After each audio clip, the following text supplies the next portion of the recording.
အမျိုးသားတယောက်ကအမျိုးသမီးခရီးတဲ့ကျဦးဖုံးကြသွားတာကိုကူညီပြီးကောက်ပေးလိုက်ရုံပါပဲ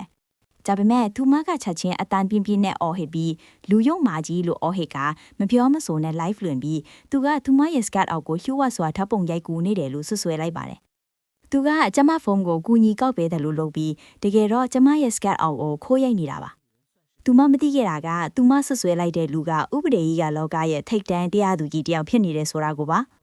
အဆိုပါဆွဆွဲချက်ကိုရင်ဆိုင်ချိန်မှာအမျိုးသားကချက်ချင်းရဲခေါ်ပြီးဘတ်စကားအတွင်း CCTV မှတ်တမ်းကိုစစ်ဆေးဖို့တောင်းဆိုလိုက်ပါတယ်။အဲ့ဒီချိန်မှာစပြီးအမျိုးသမီးကတကယ်ပဲထိတ်လန့်သွားပါပြီ။ဒါပေမဲ့ live 2နေသူတန်းကြီးရှိနေတဲ့အတွက်သူမမရနိုင်တော့ပဲဆက်ပြီးတရုပ်ဆောင်နေရတာပါ။ဘာဖြစ်နေတာလဲ။သူပါပဲ။သူကျမကိုခိုးရိုက်နေတာ။တွေးသွားတော့ကျမကိုထပ်မှန်ချိန်ရောက်တယ်။ကောင်းလေကျမတို့နဲ့ scan ကိုလိုက်ခဲ့ပါ။ဒီ main ကလေးကိုနည်းနည်းအေးအေးဆေးဆေးဖြစ်အောင်လုပ်ပြီးတောင်းမှန်လိုက်ပြီးပါပြီ။မဟုတ်ပါဘူးဒါဟာနားလည်မှုမှားရွယ်တယ်လို့မဟုတ်တလို့တောင်းပန်ယုံနဲ့ပြီးသွားမယ့်ကိစ္စလည်းမဟုတ်ပါဘူး